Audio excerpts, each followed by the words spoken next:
ओम नमः शिवाय। मित्रों, आप सभी जानते ही होंगे कि तुलसी पूजन जीवन में कितना महत्व देता है। मित्रों, आप सभी को तुलसी पूजन के बारे में पता ही होगा, लेकिन बहुत से लोग ऐसे हैं जो तुलसी के महत्व को नहीं जानते।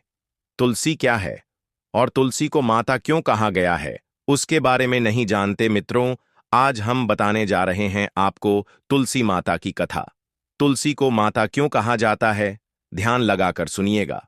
मित्रों, भगवान शिव और माता पार्वती दोनों साथ में बैठे हुए थे। भगवान शिव अपनी सैया पर लेटे हुए थे। भगवान शिव और माता पार्वती दोनों एक दूसरे से वार्तालाप करते हुए। माता पार्वती: हे भगवान, तुलसी की पूजा हर कोई करता है, लेकिन तुलसी का महत्व कोई नहीं जानता। तभी भगवान शिव कहते हैं कि है प्रिया, कई हजारों साल पहले इस संसार में एक वृंदा नाम की स्त्री थी।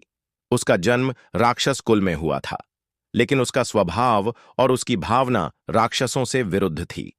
वह राक्षस कुल में जन्म होने के बाद भी उसके प्रति लग रही श्री हरि विष्णु की भक्ति थी। उसके पिता राक्षस कुल के राजा थे। समय बीतने के साथ ही उसके पिता ने उसका विवाह दानवराज बलि से कर दिया।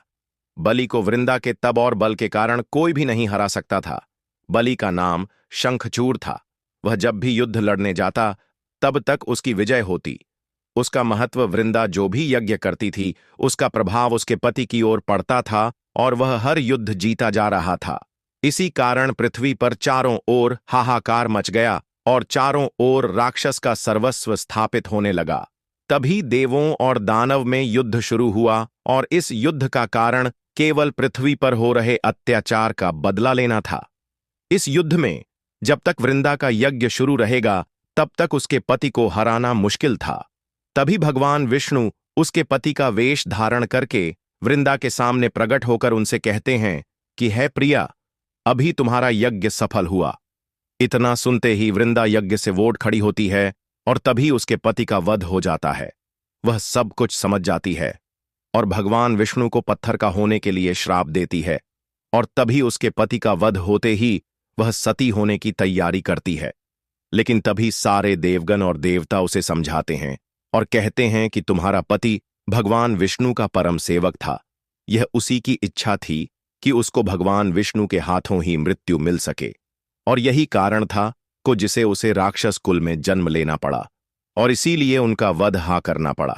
तभी तुलसी समझ जाते हैं और वह कहती है कि है प्रभु, मेरा श्राप तो वापस नहीं आ सकता, लेकिन मैं आपको पत्थर की मूर्ति में से मुक्त कर सकती हूं। तभी भगवान विष्णु को वह मुक्त करती है और तभी भगवान विष्णु कहते हैं कि आज से पूजा तुलसी के रूप में होगी। जो भी स्त्री तुम्हारी पूजा करेगी वह अपने कई पापों से मुक्त हो जाएगी। तुम्हारी पूजा संसार में सबसे पवित्र मानी जाएगी। जो भी तुम्हारे पौधे को पूजा करेगा उसकी सबसे बड़ी पुण्य प्राप्ति मानी जाएगी। और तभी भगवान शिव माता पार्वती से कहते हैं कि है प्रिया, संसार में हर एक प्राणी एक जैसा नहीं होता। इसी प्रकार मैं तुम्हें एक कथा सुनाता हूं। तभी भगवान शिव कहते हैं कि प्रिया, पृथ्वी लोक पर एक भरतपुर गांव में एक छोटा सा व्यक्ति रहता था। उसने अपने जीवन में बहुत सारे दुख सुख देखे थे। वह किसी भी प्रकार से दुखी नहीं था, लेकिन उसके घर से थोड़ी नजदीक एक पति पत्नी और उसकी सास ससुर, जो संत की तरह दिखते थे, वह रहते थे। उसके साथ ससुर बहुत ही भक्तिभाव वाले थे और हर एक चीज का ध्यान रखते थे और उसे कहते थे कि है पुत्री, जो भी करना सोच समझकर करना।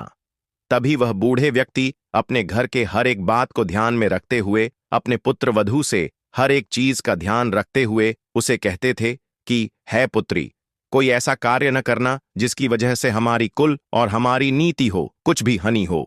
लेकिन उनको नहीं पता था कि उनके पुत्र वधू बहुत ही गलत कार्य कर चुकी थी। उसके पुत्र वधू ने बहुत सारे पुरुषों से अलग अलग संबंध बनाए हुए थे, जिसके वजह से वह कहीं भी जाती तो उसकी और लोगों की नजर बहुत ही गंदी रहती थी। वह तब भी नहीं सुधर रही थी।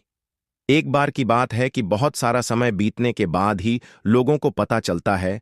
वैसे ही वस्त्र एक बार अपने घर के सामने खड़ी थी और कोई दूसरा पुरुष जिसे वह चाहती थी वह इस घर के सामने आकर खड़ा हो गया और उन दोनों को उसी के पति ने देख लिया।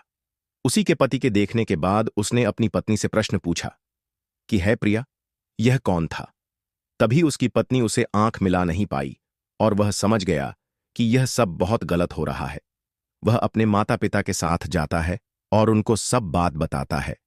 तभी उनकी माता पिता कहते हैं कि यह पुत्र अभी तो कुछ हो नहीं सकता।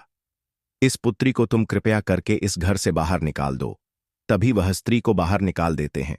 स्त्री को बाहर निकालने के साथ ही स्त्री को अपनी गलतियों का वहां आता है और अपनी गलतियों का पछतावा होने के साथ ही उनसे माफी मांगने के लिए तैयार होती है। लेकिन तब भी वह नहीं मानती। उसके साथ ससुर करने को तैयार नहीं थे कि तो हमेशा नहीं करोगे। तभी उसके साथ ससुर कहते हैं कि जो अगर तुम पवित्र होना चाहती हो तो सबसे पहले तुलसी पूजा का महत्व चंद करो, और तुलसी पूजा क्या होती है और तुलसी पूजा करने से क्या लाभ होते हैं यह जान करो, हम तुम्हें घर में आने देंगे।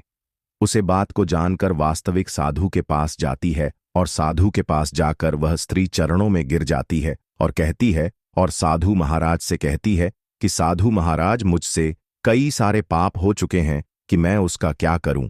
तभी साधु महाराज कहते हैं, तुम तुलसी पूजा शुरू करो, क्योंकि संसार में पवित्र पूजा रही है वही स्त्रियों को सुविधा से बचा सकती है। तभी वह स्त्री तुलसी पूजा प्रारंभ करती है। तुलसी पूजा प्रारंभ करने के साथ ही हुआ व्रत भी रखती है। कई समय बीतने के बाद जब हो तुलसी पूजा समाप्त करती है, तब वह साधु महाराज के पास आती है और कहती है कि है महाराज, मैं आपके सारे बताएं कार्य कर दिए हैं। मैं अपने मन से जो भी कार्य किए हैं, अभी मुझे लगता है कि मुझे मेरे घर लौट जाना चाहिए। तभी साधु महाराज कहते हैं कि यह पुत्री, तुमने जो पूछा कि है वह पूजा बहुत ही अमूल्य है। इस पूजा से तुम्हारे सारे पाप दूर हो जाएंगे। आज तुम्हारे घर पर जाते ही तुम्हारी सारी विराम बने दूर हो जाएंगे, जो या मेरा आशीर्वाद है। इतना कहते ही वास्तविक साधु महाराज को मानते ही अपने घर जाती है, और घर जाते ही वह देती है कि उसके सास ससुर उसकी ही राह देख रहे थे। उसके पति ने उसको बुलाया और कहा कि आओ, आज से तो मिस कर भी लौट सकती हो। एकदम से अचंभित हो गई। यह जानकर उसे कुछ समझ नहीं आया। तभी उसके पति ने उसे सब बताया कि है प्रिया, जब तुम तुलसी पूजा कर रही थी तब हमारे घर में बहुत सारी परछाइयां पड़ने लगीं, और तुम्हारे जो जो कार्य तुमने किए थे उन सभी की मानो अंतर मन से माफी मांगने लगे। और मुझे ही नहीं, मेरे माता पिता को भी यह आभास होने लगा कि तुम अब भी सही रास्ते पर आ चुके हो। तभी आज हमने दुनिया वापस बुला लिया है। वह स्त्री साधु महाराज को मन ही मन नमन करने लगी और तुलसी माता को भी नमन करने लगी, और वह अपनी सारी गलतियों को मानकर अपने जीवन का नवनिर्माण शुरू करने लगी। उसके जीवन में मानव सभी दुख सुविधा दूर हो गई थी, और तभी सभी उसके बाप दूर हो गए थे। मित्रों, भगवान शिव ने माता पार्वती के सारे प्रश्नों का विस्तार से उत्तर दे दिया। किसी से हमें जन को मिलता है कि संसार में तुलसी पूजा ही सर्वश्रेष्ठ है।